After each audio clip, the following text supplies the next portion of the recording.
Здравствуйте! Сегодня мы поговорим о заводах.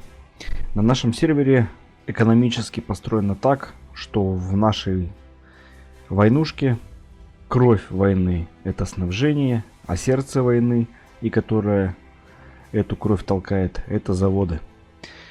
Вся экономика так или иначе построена на состоянии заводов.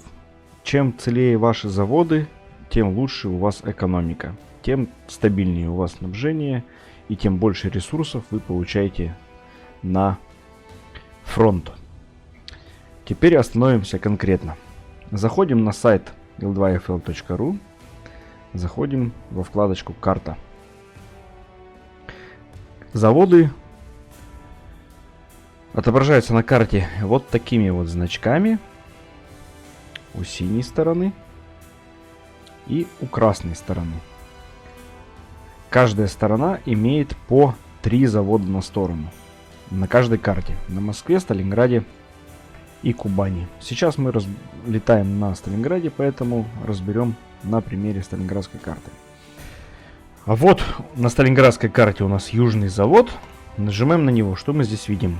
Видим, что завод содержит в себе ГСМ, боекомплект и провизия. А также количество ХП. ХП — это хитпоинт. По-русски говоря, жизни. Сколько жизней у завода. А вот это фактическая шкала. Вот это, что максимально завод может содержать.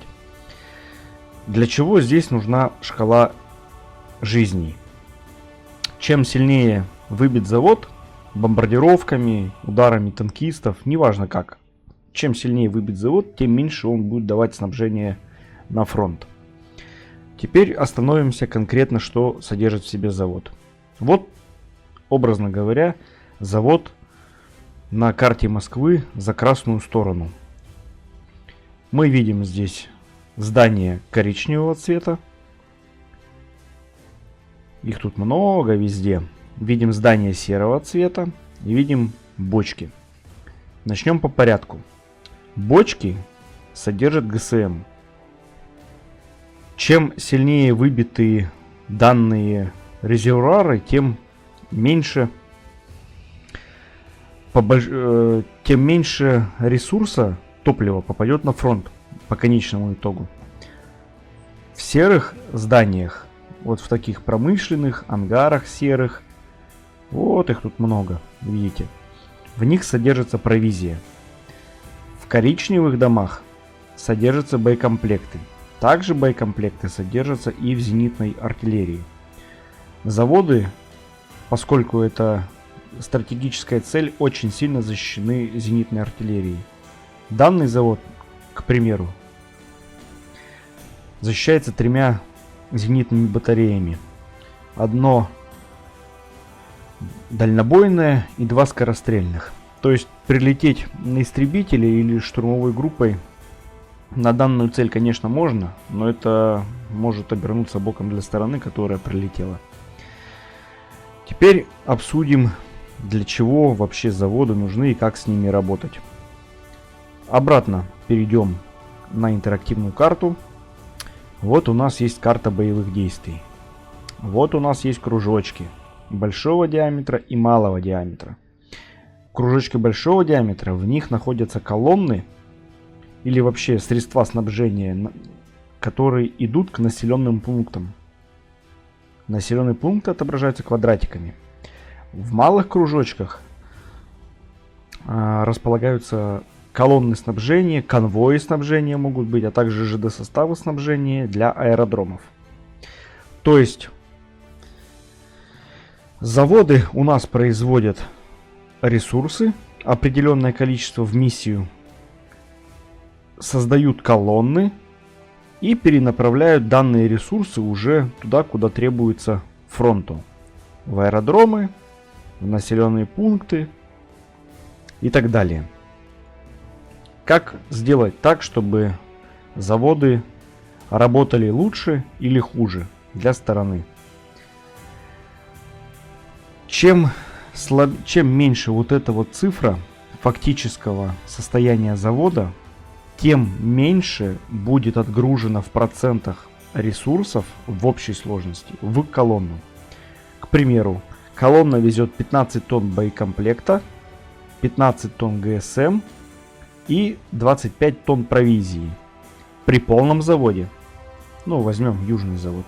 Вот полный завод. Вот этот завод, если родит колонну, создаст колонну, в ней будет 15 тонн того, 15 тонн того, 25 тонн того.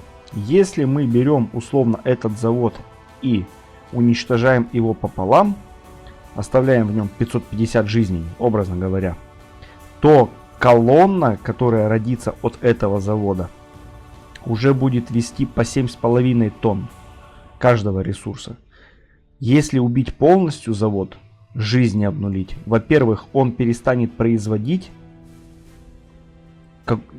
ресурсы, физически перестанет производить на какое-то время. И также не сможет создавать колонны для снабжения и населенных пунктов, и аэродромов. Еще такой аспект. Каждый завод в миссию восстанавливает 10 зданий, 10 жизней. То есть в миссию суммарно сторона воспроизводит 30 жизней заводов. На каждый завод по 10 жизней. А также этот завод производит по 30 тысяч каждого ресурса. Это цифры примерные, кроме жизней, потому что эти цифры постоянно балансируются, сколько завод производит.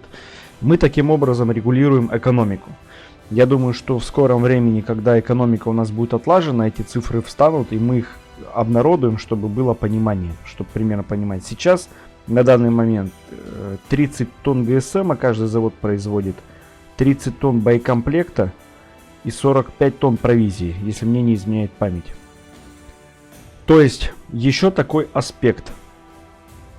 Вот у нас стоит завод. Вот представим, что все здания мы убили. Завод, у него механика все равно будет пополнение вот этих домиков каждым ресурсом. Но тут возникнет такой вопрос, что завод, производя, ну поскольку это синтетический, все-таки машина же делает, мы же не можем сделать, как бы, чтобы люди там бегали и уголь подкидывали. Завод, производя, он не будет иметь возможности положить вот этот произведенный ресурс в какой-либо из объектов. То есть, если вы полностью убьете завод в ноль, сделаете 0 данную цифру, то завод, он будет как бы функционировать, работать, но он не сможет, во-первых, пополнить эти убитые домики никакими ресурсами. Этот завод не сможет создать никакую колонну снабжения, как для аэродромов, так и для населенных пунктов. То есть, таким образом можно сыграть в долгую, образно говоря. Если попробовать выбомбить заводы полностью, то какое-то время сторона будет и еще катиться по накатанной на запад или на восток, не суть. Но в какой-то момент ресурсы на фронте кончатся и пойдет обвал фронта в обратную сторону. То есть это надо учитывать. Еще такой аспект. На нашем сервере, поскольку 3 завода, на один завод может оказываться большое влияние фронта. То есть один завод может рождать колонны на центре. Вот на центре идет война, и один завод работает. То есть работает это так. Чем ближе колонна к какому-то заводу, с него и происходит списывание ресурсов. Для уравновешивания ресурсов между заводами мы создаем ЖД-станции. Это такая цель, которая перебрасывает ресурсы между заводами. И показывается стрелочками такими. Но это в следующий раз я вам про эту цель расскажу, покажу, что она, как и зачем. То есть завод, делаем вывод, что это сердце войны, оно качает снабжение. Если данное сердце остановить, снабжение на фронте перестанет существовать. Все просто. Единственное, нужно помнить, что в заводах с начала войны стоят слабое ПВО, в середине войны, конкретно в Сталинграде, стоит ПВО уже чуть-чуть посильнее, делаем имитацию, что зенитчики и средства уничтожения самолетов становятся лучше. В конце войны зенитки становятся еще лучше. Но бомбардировочная авиация с большой высоты вполне безопасно может подходить и бомбить. Если избивают самолеты, то в основном это делают истребители противника. В противоположной стороне, чтобы сохранить свои заводы, на одну зенитную артиллерию полагаться не стоит. Нужно брать и защищать свои заводы. Потому что без них, как понятно, на фронте будет все печально. Собственно, вот и все. Если какие-то возникнут вопросы или какие-то детали хотите уточнить, есть пункт в инструкции по игре на нашем сервере, а также можете задать вопрос на форуме, в Дискорде, в Телеграме или в комментариях под данным видео. Всем спасибо за внимание. Доброго вечера.